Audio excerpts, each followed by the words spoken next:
ඔයාලා හැමෝම Damith sir YouTube channel එකට සාදරයෙන් පිළිගන්නවා.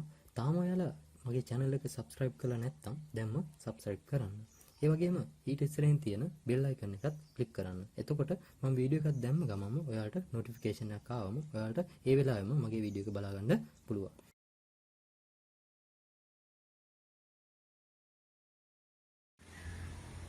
ඉතින් අපි අද කතා කරන්න යන්නේ තාපේ පාඩමේ අවසාන කොටස.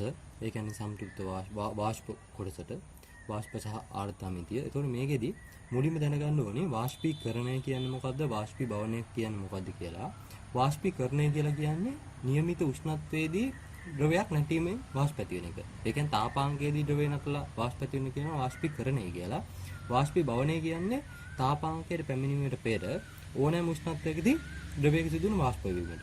ඒකට කියනවා වාෂ්පීභවනය කියලා. ඒතර වාෂ්පීකරණයයි වාෂ්පීභවනය අතර අපට ප්‍රධාන වෙනස්කම් කිහිපයක් බලන්න පුළුවන්. වාෂ්පීකරණයේදී නම් වාෂ්පීකරණය වෙන්නේ නියත තාපාංකයකදී පමණයි මේ වාෂ්පීකරණය සිදුවන්නේ. වාෂ්පීභවනය සිදුවන්නේ ඒක ඕනම උෂ්ණත්වයකදී සිදු වෙන්න පුළුවන්. ඒ වගේම මේකෙදී වාෂ්පීකරණය වෙද්දී වාෂ්පීකරණ ක්‍රියාවලිය පුරාම උෂ්ණත්වය නියතව පවතිනවා.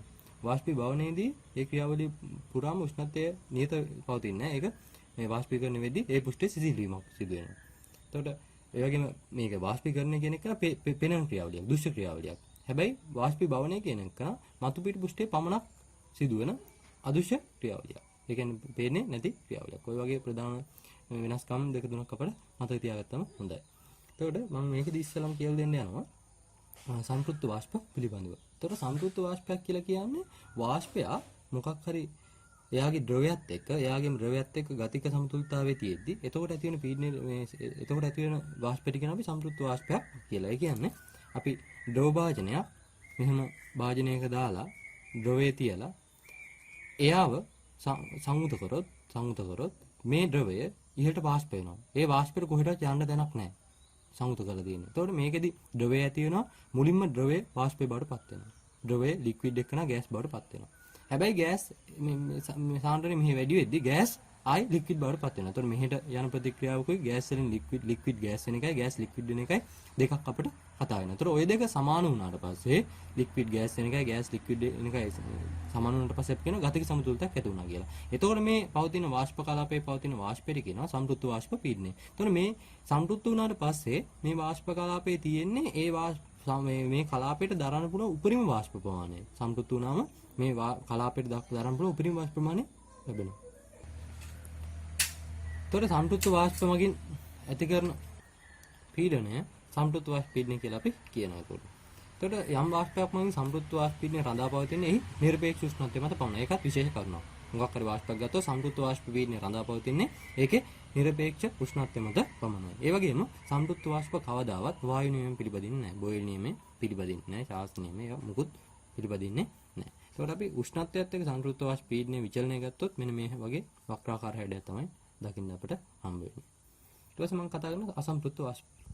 ඒතර අසම්ප්‍රයුක්ත වාෂ්පයක් කියලා කියන්නේ මේ සලකන ලද පරිමාව තුලදී අපි සලකන උෂ්ණත්වයේදී ඒ පරිමාවට දරන්න පුළුවන් උපරිම වාෂ්ප ප්‍රමාණයට වඩා අඩු වාෂ්ප ප්‍රමාණයක් තමයි තියෙන්නේ. ඒ කියන්නේ සම්ප්‍රයුක්ත වෙලා නැහැ තාම. ඒ කියන්නේ උපරිම ප්‍රමාණයේ වාෂ්ප කලාපයට ලැබිලා නැහැ. ඒ වගේ අවස්ථාවකට කියනවා අසම්ප්‍රයුක්ත වාෂ්පයක් කියලා. ඒතර අසම්ප්‍රයුක්ත වාෂ්ප ගත්තට පස්සේ ඒව බෝයිල් නියම, චාල්ස් නියම, වායු නියම පිළිපදිනවා. අසම්ප්‍රයුක්ත වාෂ්ප බෝයිල් නියම පිළිපදිනවා. ඒකට අනුව අපි දන්නවා එහෙනම් වායු නියම වලදී උෂ්ණත්වයේ පීඩනය අතර ප්‍රස්ථාරය යනදොත් මෙන්න මේ වගේ සෙල්සියස් අංශකයි වාෂ්ප පීඩනය අතර ප්‍රස්ථාරය යනදොත් මේ වගේ රේඛීය විචලනයක් දක්වන්න පුළුවන්. මෙතනදී අපි දික් කරාට පස්සේ ඍණ 273යි සෙල්සියස් වලදී මේක සම්බන්ධ වෙනවා. මොකද මේක නිරපේක්ෂ ශූන්‍යයට අදාළ එක්කන 0 කෙල්වින්ට අදාළ එක්කන. ඒතර සෙල්සියස් එක්ක යනදොත් මේ වගේ හැඩයක් අපිට උෂ්ණත්වය අසම්ප්‍රයුක්ත වාෂ්පයකට ගන්න පුළුවන්. සම්ප්‍රයුක්ත වාෂ්පයකට මේ වගේ වක්‍රාකාර හැඩයක් තමයි ආවේ. හරි. එතකොට මම ඊළඟට කතා කරනවා තාපාංකය පිළිබඳව. එතකොට තාපාංකය කියලා කියන්නේ ද්‍රවය මොකක් හරි ගත්තට පස්සේ සම්ප්‍රයුක්ත වාෂ්ප පීඩනය එහි බාහිර පීඩනයට සමාන වන උෂ්ණත්වයට. දැන් අපි කියවනේ උෂ්ණත්වයත් එක්ක සම්ප්‍රයුක්ත වාෂ්ප පීඩනය විචලනය වෙන්නේ මේ වගේ වක්‍රාකාර විදිහට. යම් කිසි අවස්ථාවක කොහොම වැඩිලා කිසියම් මොහොතක බාහිර පීඩනයකට මෙයා සමාන වෙනවා. මෙන්න මෙතනදී බාහිර පීඩනයකට සමාන වෙනවා. එතකොට ඒකට අදාළ මේ උෂ්ණත්වයට අපි කියනවා තාපාංකය කියලා. ඒකට අදාළ මේ උෂ්ණත්වයට අපි කියනවා තාපාංකය කියලා. එතකොට අපි මේකෙදි දැනගන්න ඕනේ සම්ප්‍රයුක්ත වාෂ්ප පීඩනය අසම්ප්‍රයුක්ත වාෂ්ප පීඩනය කොහොමද විචලනය වෙන ප්‍රස්ථාර කිහිපයක් තියෙනවා. ඒවත් අපි අධ්‍යයනය කරලා ඉමු. එතකොට මේකෙදි මේ පළවෙනි ප්‍රස්ථාරයේ විදිහට මම අරගෙන තියෙනවා සම්ප්‍රයුක්ත වාෂ්පයක පරිමාවයි පීඩනය අතර ප්‍රස්ථාරය. එතකොට මේකෙදි පරිමාව පීඩනය ගත්තට පස්සේ සම්ප්‍රයුක්ත වාෂ්ප කවදාවත් බොයිල් නියම පිළිබඳින් නැහැ කියලා කිව්වනේ. ඒක නිසා පීඩනයයි පරිමාව අතර ප්‍රස්ථාරය සම්ප්‍රයුක්ත වාෂ්පයක. මොකද සම්ප්‍රයුක්ත වාෂ්ප පීඩනය රඳා පවතින උෂ්ණත්වයත් එක්ක විතරයි. පරිමාවත් එක්ක රඳා පවතින්නේ නැහැ. ඒ නිසා මේක මේ පීඩන සම්ප්‍රයුක්ත වාෂ්ප පීඩනය ගත්තට පස්සේ පරිමාවත් එක්ක හැම වෙලාවෙම නියත අගයක් තමයි තියෙන්නේ. උෂ්ණත්වයත් එක්ක නම් මේ වගේ වක්‍රාකාර විචලනයක් තිබුණා. හැබැයි පරිමාවත් එක්ක යනත් මේ වගේ නියත අගයක් තමයි තියෙන්නේ. ඒ වගේම අසම්ප්‍රයුක්ත වාෂ්පයක් ගත්තට පස්සේ අසම්ප්‍රයුක්ත වාෂ්ප බොයිල් චාල්ස් නියම පිළිපදිනවා. ඒතර ඒක ගත්තම බොයිල් චාල්ස් නියමයට අනුව මේ අපි බොයිල් නියමයේ අනුව ඉගෙනගෙන තියෙනවා p හා v අතර ප්‍රස්ථාරය p සමානුපාතික වෙන්නේ 1ට v ටනේ ප්‍රතිලෝමශිතය. ඒතර ප්‍රතිලෝමශිතය හැම වෙලාවෙම මේ වගේ තමයි තියෙන්නේ. ඒතර අසම්ප්‍රයුක්ත වාෂ්පයක පීඩනයේ පරිමාණය අතර ප්‍රස්ථාරය බොයිල් නියමයට අනුව මේ වගේ විස්තර කරන්න පුළුවන්.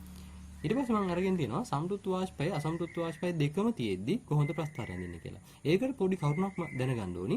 පරිමාව වැඩි වෙන විට සම්ප්‍රයුක්ත වාෂ්පයක් අසම්ප්‍රයුක්ත වෙනවා. ඒ කියන්නේ පරිමාව වැඩි වෙන අවස්ථාවේදී පරිමාව වැඩි වෙන්න එයා සම්ප්‍රයුක්ත එක්කන අසම්ප්‍රයුක්ත බවට පත් වෙනවා. පරිමාව වැඩි වෙන්න සම්ප්‍රයුක්ත එක්කන අසම්ප්‍රයුක්ත බවට පත් වෙනවා.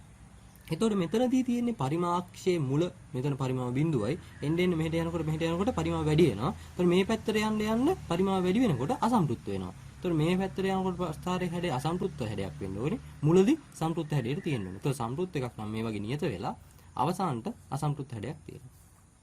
මුලදී සම්ප්‍රයුක්ත වාෂ්ප තියෙනවා. පස්සේ අසම්ප්‍රයුක්ත වෙනවා. මුලදී මේ තියෙන්නේ මේ කොටසේ තියෙන්නේ සම්ප්‍රයුක්ත වාෂ්ප.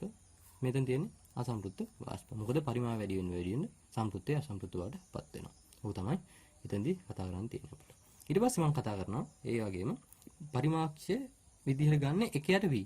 x අක්ෂය විදිහට ගන්න 1යට v. එතකොට 1යට v පීඩනය ගත්තට පස්සේ සම්ප්‍රයුක්ත වාෂ්පයක අපි දන්නවා සම්ප්‍රයුක්ත වාෂ්පයක පීඩනයේ රඳා පවතින නිරපේක්ෂ උෂ්ණත්වයත් එක්ක විතරයි. ඒ කියන්නේ v එක්කවත් 1යට v එක්කවත් p එක්කවත් කාත් ඒ කියන්නේ අපිට මේ කාත් එක්කවත් රඳා පවතින නිරපේක්ෂ උෂ්ණත්වයත් එක්ක විතරයි රඳා පවතින්නේ. හැබැයි මෙතන 1යට v එක්ක රඳා පවතින්නේ නැති නිසා මේ වගේ නියතගයක් තමයි සම්ප්‍රයුක්ත වාෂ්පයක තියෙන්නේ. ඒ වගේම අසම්ප්‍රයුක්ත වාෂ්පයක් ගත්තොත් අසම්ප්‍රයුක්ත වාෂ්ප බොයිල් චාල්ස් නියම පිළිපදිනවා. ඒතර බොයිල් නියම පිළිපැදුවට පස්සේ p 1යට v ප්‍රස්ථාරය යනදට පස්සේ අපි දන්නවා pv සමානයි k නේ. බොයිල් නියමයට අනුව p සමානයි k වතාවක් 1යට v කියලා මේක ලියන්න පුළුවන්. ඒතර y සමානයි m x ආකාරයේ ප්‍රස්ථාරයක් එනවා. 1යට v x විදිහට අරගෙන y අක්ෂය විදිහට පීඩනය ගත්තට පස්සේ y සමානයි mx ආකාරයේ මේ වගේ හැඩයක් එනවා අසම්ප්‍රයුක්ත වාෂ්පයක් සඳහා. ඊට පස්සේ මම මේ දෙන්නම එකතු කරලා පීඩනය 1යට v අතර ප්‍රස්ථාරයක් යනදට පස්සේ අපි මුලින් ඉස්සලා කරුණක් කිව්වා පරිමාව වැඩි වෙන විට සම්ප්‍රයුක්ත වාෂ්පයක් අසම්ප්‍රයුක්ත වෙනවා කියලා. එතකොට මුලදී මෙතනදී ගත්තාට පස්සේ 1යට v යගේ බිඳුවයි. 1යට v යගේ බිඳුවයි. 1යට v යගේ බිඳුවයි කියන්නේ 1යට v බිඳුවක් කියන්නේ පරිමාව මොකක් වෙන්න ඕනේ? පරිමාව අනන්තයක් වෙන්න. මොකද ඕනම සංඛ්‍යාව අනන්තයෙන් බෙදුවොත් තමයි බිඳුවට සමාන වෙන්නේ. ඒ කියන්නේ මෙහෙදි පරිමාව 1යට v යගේ අඩු වුණාට මෙතනදී 1යට v යගේ අඩුයි. හැබැයි 1යට v යගේ අඩු වෙන්න නම් v වැඩි වෙන්න ඕනේ. එතන මුලදී v වැඩි. 1යට v අගේ අඩුයි කියන්නේ මේ සම්පූර්ණාගේ 1යට v යගේ අඩු වෙන්න නම් v කියන එක නම් වැඩි වෙන්න ඕනේ. ඒතර ආරම්භයේදී 1යට v අඩුයි. ඒ කියන්නේ පරිමාව වැඩි. පරිමාව වැඩි වෙනකොට මුලින් මම කිව්වා තියෙන්නේ සම්ප්‍රයුක්ත වාෂ්පයක් කියලා. පරිමාව වැඩි වෙනකොට තියෙන්නේ සම්ප්‍රයුක්තය අසම්ප්‍රයුක්ත වෙනවා. පරිමාව වැඩි වෙනකොට අසම්ප්‍රයුක්ත වාෂ්පයක් තමයි තියෙන්නේ. එතකොට මුලදී දැන් තියෙන්නේ 1යට v අගේ අඩුයි පරිමාව වැඩි. ඒ කියන්නේ අසම්ප්‍රයුක්ත වාෂ්පයක් තමයි තියෙන්නේ. ඒතර අසම්ප්‍රයුක්ත වාෂ්පයක හැඩය එනවා මේ වගේ රේඛීය හැඩයක්. ඒතර මුලින් අසම්ප්‍රයුක්ත හැඩයක් ඇවිල්ලා කියන්නේ මුලින් තියෙන්නේ අසම්ප්‍රයුක්ත පසු එක සම්ප්‍රයුක්ත බවටපත් වෙනවා. සම්ප්‍රයුක්ත අවස්ථාවේදී පීඩනය පරිමාවත් එක්ක විචල්්‍ය වෙන්නේ නැහැ. ඒ නිසා මේ වගේ නියතගයක් තියෙනවා. ඊට පස්සේ ඔක් දැනගන්න ඕනේ එහෙනම් පරිමාව වැඩි වෙනකොටත් සම්ප්‍රයුක්ත වාෂ්ප අසම්ප්‍රයුක්ත වෙනවා. ඒ වගේම උෂ්ණත්වය වැඩි කරලා සම්ප්‍රයුක්ත වාෂ්පයක් අසම්ප්‍රයුක්ත කරන්න පුළුවන්. ඔය කරුණු දෙක පොඩ්ඩක් මතක තියාගන්න. ඊට පස්සේ මම කතා කරනවා තුෂාරාංකය පිළිබඳව. තුෂාරාංකය කියලා කියන්නේ දැන් මේ අවස්ථාවේ අසම්ප්‍රයුක්ත වාෂ්පය දැන් අසම්ප්‍රයුක්ත වාෂ්පයක් කියලා කියන්නේ වාෂ්ප කලාපයට යන්න පුළුවන් උපරිම අවස්ථාවට ගිහිල්ලා නැහැ. හරිද? එතකොට ඒ අසම්ප්‍රයුක්ත වාෂ්පය අපි සිසිල් කරගෙන එනවා. ටික ටික සිසිල් කරගෙන එනවා. අසම්ප්‍රයුක්ත වාෂ්පය සිසිල් කරගෙන එද්දී කිසියම් උෂ්ණත්වයක් එනවා. ඒ තිබුණු වාෂ්ප ප්‍රමාණයෙන්ම අර අදාළ අවකාශයේ සම්ප්‍රයුක්ත වන අවස්ථාව. ඒ කියන්නේ වාෂ්ප කලාපයේ අසම්ප්‍රයුක්ත අවස්ථාවක ඉඳලා සිසිල් කරගෙන එනවා. සිසිල් කරගෙන එනකොට යම්කිසි අවස්ථාවක් එනවා උෂ්ණත්වයක් එනවා ඒ තිබුණු වාෂ්ප මගින්ම ඒ අවකාශයේ සම්ප්‍රයුක්ත වන අවස්ථාව. ඒ අවස්ථාවට කියනවා අපි සම්ප්‍රයුක්ත මේ තුෂාරාංකය කියලා. ඒ කියන්නේ අසම්ප්‍රයුක්ත වාෂ්පයක් සිසිල් කරගෙන යාමේදී කිසියම් උෂ්ණත්වයකදී එම වාෂ්ප ස්කන්ධයම මගින් අදාළ අවකාශයේ සම්ප්‍රයුක්ත වේ. මෙම උෂ්ණත්වය තුෂාරාංකයයි. හරිනේ අසම්ප්‍රයුක්ත වාෂ්පයක් සිසිල් කරගෙන ගිහිල්ලා කිසියම් උෂ්ණත්වයකදී එම වාෂ්ප ස්කන්ධය මගින්ම අදාළ අවකාශයේ සම්ප්‍රයුක්ත වෙනවා නම් ඒ උෂ්ණත්වයට අපි කියනවා තුෂාර අංකය කියලා. හොඳට මතක තියාගන්න තුෂාර අංකයේදී දැන් තියෙන පුළුවන් උපරිම අවස්ථාවට ඇවිල්ලා තියෙන නිසා සාපේක්ෂ ආර්තාවය 100% කියලා අපි කියනවා. සාපේක්ෂ ආර්තාවය නිරපේක්ෂ ආර්තාවය ගැන ඊළඟට අපි කතා කරමු. නිරපේක්ෂ ආර්තාවය කියලා කියන්නේ සලකන උෂ්ණත්වයකදී ඒකක පරිමාවක අඩංගු වෙන ජල වාෂ්ප වල ස්කන්ධය. ඒ කියන්නේ නිරපේක්ෂ ආර්තාවය කියන්නේ අපි සලකන පරිමාව තුළ ඇත්තටම ඒකේ අඩංගු වෙලා තියෙන ජල වාෂ්ප ස්කන්ධයට කියනවා නිරපේක්ෂ ආර්ද්‍රතාවය කියලා. ඒතකොට මම ඒක AH වලින් දක්වනවා. H සමානයි m බෙදීම v. සලකන ඒකක පරිමාවක අඩංගු වෙන ජල වාෂ්ප ස්කන්ධයට නිරපේක්ෂ ආර්තාවය කියලා කියනවා. ඊපස්සේ සාපේක්ෂ ආර්තාවය කියලා කියන්නේ සලකන උෂ්ණත්වයේදී කිසියම් පරිමාවක් තුළ දැනට ඇති සත්‍ය ජල වාෂ්ප වල ස්කන්ධය එම උෂ්ණත්වයේදී එම පරිමාවම සම්ප්‍රයුක්ත කිරීමට අවශ්‍ය ජල වාෂ්ප ස්කන්ධයට දරන අනුපාතය. ඒකට කියනවා අපි සාපේක්ෂ ආර්තාවය කියලා. ඒ කියන්නේ RH කියන සම්බන්ධය අපි මේ සමීකරණයකින් දැක්වුවොත් දැනට තියෙන ඇත්තම ස්කන්ධය ජල වාෂ්ප ස්කන්ධය බෙදන්න ඕනි ඒ අවකාශයේ සම්ප්‍රයුක්ත කරන්න ඕනි උපරිම ජල වාෂ්ප ස්කන්ධයෙන්. දැනට තියෙන ජල වාෂ්ප ස්කන්ධය බෙදෙනවා ඒ වාෂ්ප කලාපය සම්ප්‍රයුක්ත කරන්න ඕනි උපරිම ජල වාෂ්ප ස්කන්ධයෙන්. ඒක 100 අපි ප්‍රතිශතයක් විතර තමයි සාපේක්ෂ ආර්තාවය දක්වන්නේ. ඒක නිසා ඒක ගුණ කරනවා 100%. ඒ වගේම ඔකම දක්වන්න පුළුවන්. ඒ පරිමාව වෙනස් වෙන්නේ නැහැනේ. පරිමාව නියත නිසා මෙයත් පරිමාව b වලින් බෙදුවොත් මෙයත් b වලින් බෙදුවොත් ස්කන්ධ බෙදීම පරිමාව කියන්නේ ඝනත්වය. ස්කන්ධ බෙදීම පරිමාව කියන්නේ ඝනත්වය. ඒතකොට m තිබෙන බෙදීම m මේ සම්ප්‍රයුක්ත ගත්තොත් ඒකම ලියන්න පුළුවන් මට පරිමාවෙන් බෙදුවොත් රෝ තිබෙන ඒ කියන්නේ තිබෙන ජල වාෂ්ප වල ඝනත්වය බෙදීම සම්ප්‍රයුක්ත ජල වාෂ්ප වල ඝනත්වය. ඒක සම්ප්‍රයුක්ත කිරීමට අවශ්‍ය ජල වාෂ්ප වල ඝනත්වය. ගුණ කිරීම 100% කියලා ගන්නත් පුළුවන්. ඒ වගේම අපිට පීඩන ඇසුරෙන් දීලා තිබුණොත් යම්කිසි ඒ අවකාශයේ තියෙන ඇති කරන ආංශික පීඩනය බෙදන්න ඕනේ සම්ප්‍රයුක්ත වාෂ්ප පීඩනයෙන්. ගුණ කිරීම 100. ආංශික පීඩනය බෙදීම සම්ප්‍රයුක්ත වාෂ්ප පීඩනය ගුණ කිරීම 100% මගින්ද සාපේක්ෂ ආර්තාවය හොයන්න පුළුවන්. ඒ වගේම සාපේක්ෂ ආර්තාවය හොයන තවත් සූත්‍රයක් තියෙනවා. තුෂාර අංකයේදී සම්ප්‍රයුක්ත වාෂ්ප පීඩනය බෙදීම කාමරුෂ්ණත්වයේදී සම්ප්‍රයුක්ත වාෂ්ප පීඩනය ගුණ කිරීම 100%. ඒතර මේ සූත්‍ර හතර මගින්ම සාපේක්ෂ ආර්තාවය හොයන්න අපිට පුළුවන්. ඒතර මේක දැනගන්න ඕනේ විශේෂ කරුණක්. ඊට පස්සේ අපි මේවා සම්බන්ධන විභාග ප්‍රශ්න කිහිපයක් සාකච්ඡා කරලා බලමු. ඒතර මේකෙදි 1982 ආව ගන්න 1983 ආව ගන්න හොයා ගන්න තෝරගන්නවා. එක්තරා දිනයකදී වාතයේ නිරපේක්ෂ ආර්ද්‍රතාවය x kg m ඍණ 3 බවද සාපේක්ෂ ආර්ද්‍රතාවය y බවද සොයා ගන්නා ලදී. v ඝන මීටර් වාත පරිමාවක් සම්ප්‍රයුක්ත කිරීමට එම පරිමාවට එකතු කළ යුතු ජල වාෂ්ප කිලෝග්‍රෑම් ගන්න තමයි ප්‍රශ්නේ අහන්නේ. එතකොට මේකෙදි අපිට ගන්න පුළුවන් AH දීලා තියෙනවා. නිරපේක්ෂ ආර්ද්‍රතාවය දීලා තියෙනවා x කියලා. ඒ කියන්නේ තිබෙන සත්‍ය ස්කන්ධයේ බෙදීම පරිමාව තමයි x කියලා දීලා තියෙන්නේ. ඊට පස්සේ සාපේක්ෂ ආර්ද්‍රතාවය RH දීලා තියෙනවා 100y කියලා. පරිමාව කොච්චරද? v ඝන මීටර. එහෙනම් අපිට තියෙන ඇත්තම තියෙන ස්කන්ධය හොයාගන්න පුළුවන්. ඇත්තටම තිබෙන m තිබෙන හොයාගන්න පුළුවන්. මෙතන මේ සූත්‍රයට ආදේශ කරාම මේක උක්ත කරාම පරිමාව v මයි කියලා දීලා තියෙනවා. x ගුණ කිරීම v. මේක තමයි තියෙන සත්‍ය ජල වාෂ්ප ස්කන්ධය. එතකොට අපි RH කියන එක දන්නවා. RH සමානයි m තිබෙන බෙදීම m නෝට් සම්ප්‍රයුක්ත කිරීමට අවශ්‍ය ජල වාෂ්ප වල ස්කන්ධය ගුණ කිරීම 100 කියලා. එහෙම දාන්නේ. එතකොට RH අපි දන්නවා මෙතනදී දීලා තියෙනවා y කියලා. එතකොට m තිබෙන අපි දන්නවා m තිබෙන හොයාගත්තා xv කියලා. අපි mo හොයාගමු. සම්ප්‍රයුක්ත කිරීමට අවශ්‍ය ජල වාෂ්ප ස්කන්ධය ගුණ කිරීම 100. එතකොට මේක ගත්තට පස්සේ මට mo හොයාගන්න පුළුවන්. සම්ප්‍රයුක්ත කිරීමට අවශ්‍ය ජල වාෂ්ප ස්කන්ධය 100යි xv බෙදීම y කියලා. මේක තමයි තිබෙන ජල වාෂ්ප තියෙන පුළුවන් උපරිම ජල වාෂ්ප සම්ප්‍රයුක්ත කරන්න අවශ්‍ය ජල වාෂ්ප වල ස්කන්ධය. දැන් මුලින් තිබුණා xv ප්‍රමාණයක්. එතකොට තව කොච්චරක් අවශ්‍යද? අපි අහන්නේ ප්‍රශ්නේ සම්ප්‍රයුක්ත කිරීම කොච්චර පරිමාවක් එකතු කරන්න ඕනද කියලා. එහෙනම් එකතු කරන්න ඕන පරිමාව m එකතු කළ යුතු පරිමාව හොයන්න පුළුවන්. සම්ප්‍රයුක්ත කරන්න ඕනි උපරිම ජල වාෂ්ප ස්කන්ධයෙන් අඩු කරන්න ඕනි දැන් තියෙන ස්කන්ධය. එතකොට උපරිම ස්කන්ධය අපි හොයාගත්තා xv බෙදීම y අඩු කිරීම xv. එතකොට මේක සුළු කරාට පස්සේ 100යි x බෙදීම y ගුණ කිරීම xv. මේක තමයි එතකොට උත්තරේ විදිහට මේක ගන්න පුළුවන් 100යි x බෙදීම y ඍණ x පදාක් y උත්තරේ දෙනවා. උත්තරේ අංක 4. මේක තමයි උත්තරේ. එතකොට මේකේ තියෙන 1985 ආව ගන්න සාපේක්ෂ ආර්ද්‍රතාවයේ x ද සාපේක්ෂ ආර්ද්‍රතාවයේ RH දීලා තියෙනවා x ද නිරපේක්ෂ ආර්ද්‍රතාවයේ AH දීලා තියෙනවා වයිද ඌ එක්තරා දිනයක නිර්ජලීය කොපර් සල්ෆේට් කුඩා ප්‍රමාණයක් ඩෙසිකේටරයක තබා එය පියනෙන් වස ඇත. ඩෙසිකේටරය තුල වූ වාතයේ ජල වාෂ්ප පුරා ගැනීම හේතු කොටගෙන කිහිප දිනකට පසු කොපර් සල්ෆේට් වල ස්කන්ධය ග්‍රෑම් m වලින් අඩු වී ඇති බව පෙනේ. දැන් ඒතකොට මෙතන තිබුණු කොපර් සල්ෆේට් වල ස්කන්ධය ග්‍රෑම් m වලින් වැඩි වී ඇති බව පෙනේ. ඩෙසිකේටරය තුල මේ වාතයේ පරිමාව v නම් අවට අවකාශයේ උෂ්ණත්වය වෙනස් නොවි පවතී නම් ඒ තුල ඇති වාතයේ සාපේක්ෂ ආර්ද්‍රතාවයේ අඩු වීම තමයි අහන්නේ. එතකොට මේ කොපර් සල්ෆේට් මගින් වෙන්නේ මේ ස්කන්ධය උරාගෙන තියෙනවනේ ජල වාෂ්ප උරාගෙන තියෙනවා. එතකොට මෙතනදී M1 කියලා ප්‍රමාණයක් තිබුණා නම් දැන් මෙතනදී ස්කන්ධයේ M වලින් කොපර් සල්ෆේට් වල වැඩි වෙලා කියන්නේ ජල වාෂ්ප නම් M1 වලින් කොච්චරක් අයින් වෙලාද? කොපර් සල්ෆේට් වලින් M ප්‍රමාණයක් උරාගෙන. එතකොට මෙතන තියෙන ජල වාෂ්ප වල ස්කන්ධය M1 දින M1 M1 දින M වෙනවා. හරිද? එතකොට මේ අවස්ථාවේදී RH කොච්චරද කියලා තමයි ප්‍රශ්නේ අහන්නේ. මේකේ පරිමාව දීලා තියෙනවා V කියලා. AH දීලා තියෙනවනේ. එහෙනම් අපිට ඒක AH කියන්නේ තිබෙන M තිබෙන බෙදීම පරිමාව. එතකොට H කියන්නේ y තිබෙන ජල වාෂ්ප ස්කන්ධය මෙතනදී හොයාගන්න පුළුවන් M තිබෙන සමානයි y v කියලා. මේක තමයි ඉස්සෙල්ලා තිබුණු ස්කන්ධය නැත්නම් M1 තමයි මෙයා. M1. හරිද? ඊට පස්සේ දැන් මෙතනදී M ස්කන්ධයක් අඩු වුණානේ. අපි හොයාගමු R මෙතනදී RH දීලා තියෙනවා. පළවෙනි අවස්ථාවේ RH දීලා තියෙනවා. සම්පූර්ණ වීමට අවශ්‍ය උපරිම ස්කන්ධය හොයාගමු අපි.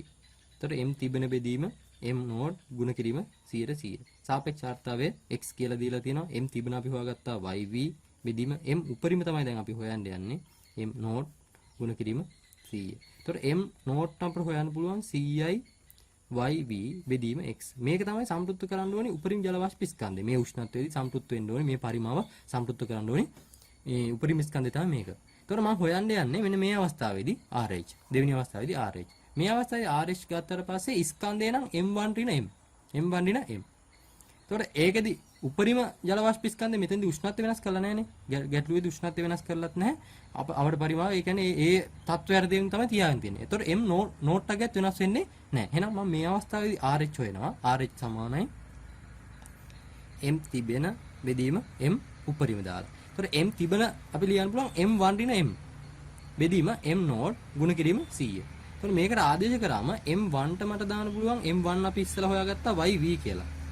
M1 හොයාගෙන තිබුණා YV කියලා. M කියන එක නා ගානේ දීලා තියෙනවා ස්කන්ධ M ප්‍රමාණයක් කියලා. M නෝඩ් කියන එක නම් මෙතෙන්දී හෙව්වා 100යි YV බෙදීම x. 100යි YV බෙදීම x. ඒක හෙව්වා. ගුණ කිරීම 100යි. හරිද? එතකොට මේක ගත්තට පස්සේ මට ගන්න පුළුවන් මේක සුළු කරාම YV ඍණ M වතාවක් x මේ 100 කැපිලා යනවා බෙදීම YV කියලා. මේක තමයි RH එන්නේ. RH එන්නේ මේක. හරිද? මේක තමයි දෙවෙනි අවස්ථාවේ RH. ප්‍රශ්නේ අහන්නේ හැබැයි දෙවෙනි අවස්ථාවේ තියෙන RH නෙමෙයි සිදු RH වල අඩුවීම. පළවෙනි අවස්ථාවේදී RH දීලා තිබුණා ගානේ x කියලා. ඒතකොට x වලින් ඉඳන් මේ දක්වා ස්කන්ධය අඩු වීම නිසා මේ දක්වා අඩු වුණා. ඒතකොට අඩු වෙච්ච RH තමයි අහන්නේ. RH වල අඩු වීම අපිට ගන්න පුළුවන් x වලින් අඩු කරන්න ඕනේ මේ ආව. YV ඍණ M වතාවක් x බෙදීම YV. ඒතකොට මේක සුළු කරාට පස්සේ YV x පොදු ගුණාකාරය YV මෙතනින් x ඍණ දාන mx බෙදීම YV. YVx කැපලා ගියාම උත්තරේ එනවා mx බෙදීම YV. ඒතර උත්තරේ විදිහට අපිට ගන්න පුළුවන් mx බෙදීම YV. ඒ කියන්නේ උත්තරේ මේකෙදි උත්තරේ YV mx බෙදීම VY කියන්නේ පළවෙනි උත්තරේ. උත්තරේ 1.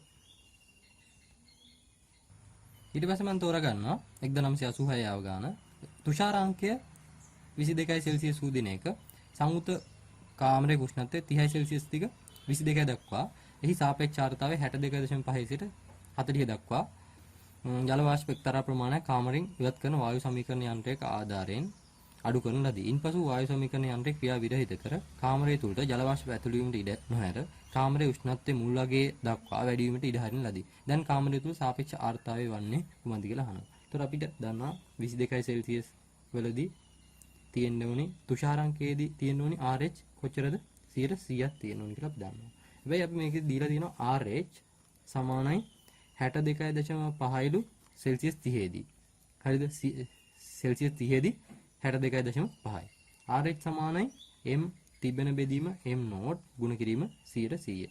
එතකොට ඒකට අනුව අපිට ගන්න පුළුවන් එක සමීකරණයක්. ඊට පස්සේ හැබැයි 22 දී අර තිබුණු ජල වාෂ්ප ප්‍රමාණයම තිබුණා නම් ඒකෙම සම්ප්‍රයුක්ත වුණාට පස්සේ 22 සෙල්සියස් වෙද්දී RH 100 වෙනවා. නමුත් මේකෙදී සීත මේ වායු සමීකරණ යන්ත්‍රයක් යොදලා ඒකේ ජල වාෂ්ප ප්‍රමාණය අයින් කරලා අයින් කරාට පස්සේ තියෙන ජල වාෂ්ප ප්‍රමාණය අඩු වෙන නිසා තුෂාරාංකය 22 වුණාට RH 100ක් වෙන්නේ නැහැ. එතකොට RH දීලා දිනවා 40යි. ජල වාෂ්ප අඩු වෙලානේ. මම එතනදී තියෙන ජල වාෂ්ප මෙතන මම M1 කියලා ගන්නවා.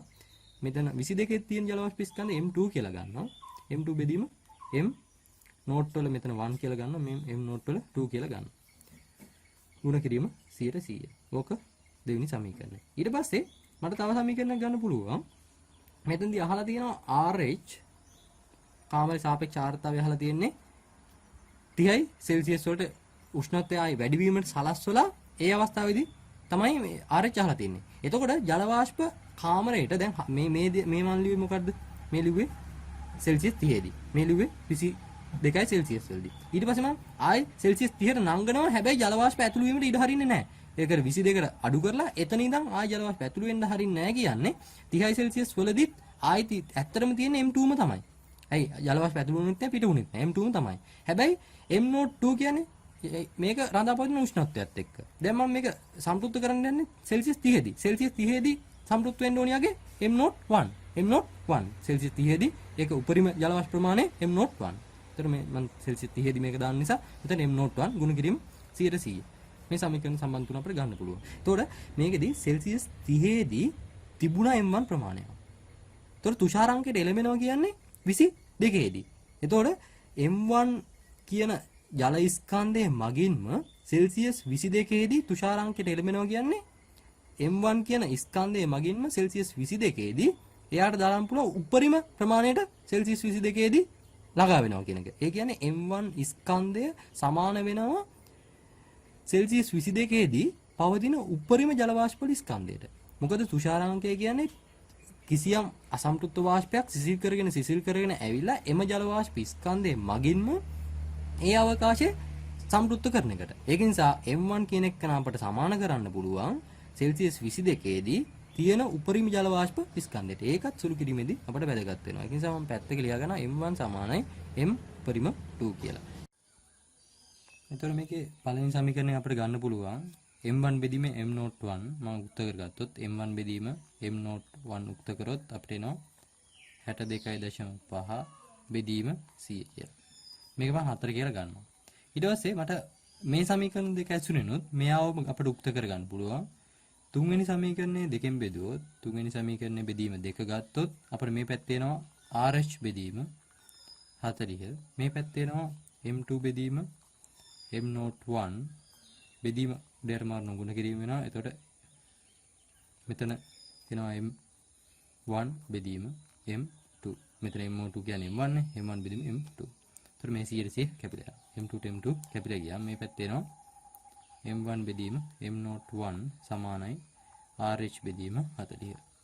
මේ 4යි 5යි කියලා මම මේ දෙක ගත්තට පස්සේ මේ 4යි 5 දෙන්නගෙම මේ පැත්තෙත් M1 බෙදීම M නෝට් මේකෙත් M1 බෙදීම M නෝට්. ඒක නිසා මෙයාට සමාන වෙන්න ඕනේ. නිසා RH බෙදීම 40 සමානයි 62.5 බෙදීම 100. එතකොට RH සමානයි 62.5 ගුණ කිරීම 40 බෙදීම 100. එතන මේක සුළු කරාට පස්සේ අපිට ගන්න පුළුවන් 2.125. එතන මේකෙදී මේ ගණනේදී කියන්නේ 2005 ආව ගණන එක්තරා උෂ්ණත්වයකදී වසා ඇති කාමරයක් තුල ජල වාෂ්ප සාන්ද්‍රණය මේ 24 ග්‍රෑම් ඝන මීටරයටද සාපේක්ෂ ආර්ද්‍රතාවය 60%ක්ද වේ. එම උෂ්ණත්වයේදීම කාමරය තුල ඇති ජල වාෂ්ප වලින් සම්ප්‍රයුක්ත කරනු ලැබුවේ නම් කාමරය තුල නව ජල වාෂ්ප සාන්ද්‍රණය වුණු වේ. එතකොට අපිට මේක ගන්න පුළුවන්. අපි දන්නවා RH සමානයි තිබෙන ජල වාෂ්ප වල ස්කන්ධය බෙදීම සම්ප්‍රයුක්ත කරන්න ඕනේ උපරිම ජල වාෂ්ප වල ස්කන්ධය. ඒකෙම නෝට් 1 ගුණ කිරීම C. ප්‍රශ්නේ අහන්නේ ජල වාෂ්ප වලින් සම්ප්‍රයුක්ත කරනු ලැබුවේ නම් එතකොට තියෙන ජල වාෂ්ප සාන්ද්‍රණය. සම්ප්‍රයුක්ත කරා නම් මෙන්න මේ ගාන තමයි මේ ප්‍රශ්නේදී අහන්නේ. සම්ප්‍රයුක්ත කරන්න ඕනේ ජල වාෂ්ප ප්‍රමාණය අහන්නේ. එතකොට මේකෙදී RH දීලා තියෙනවා 60යි. තිබෙන ජල වාෂ්ප වල ස්කන්ධය අපිට ගන්න පුළුවන්. මෙතෙන්දී ජල වාෂ්ප වල සාන්ද්‍රණය දීලා තියෙනවා. එතකොට තිබෙන ජල වාෂ්ප වල ස්කන්ධය වගේම අපිට මේකට ගන්න පුළුවන් තව සූත්‍රයක් තියෙනවා. රෝ තිබෙන බෙදීම රෝ නෝට් උපරිම ගුණ කිරීම 100% කියලාත් අපි ආරච්චි ප්‍රකාශන හතරක් ගත්තනේ. ඒකෙන් මේ සම්බන්ධය දීලා තියෙනවා. මොකද මේකේ දීලා තියෙන්නේ ජල වාෂ්ප සාන්ද්‍රණයනේ. ඒ නිසා සාන්ද්‍රණය සම්බන්ධ වෙච්ච එක ගන්නවා. රෝ තිබෙන ගන්න පුළුවන් 24යි. රෝ නෝට් උපරිම ගන්න පුළුවන් ගුණ කිරීම 100යි. එතකොට රෝ නෝට් උපරිම මෙයන් ගත්තට පස්සේ 24 බෙදීම 6 ගුණ කිරීම 100යි. බිඳුවයි බිඳුවයි 6යි 4යි 40යි. එතකොට මේක තමයි අපිට මේක සම්පූර්ණ කරන්න ඕනේ උපරිම ජල වාෂ්ප වල සාන්ද්‍රණය. මේක තමයි උත්තරේ විදිහට ගන්න පුළුවන් උත්තරේ 3.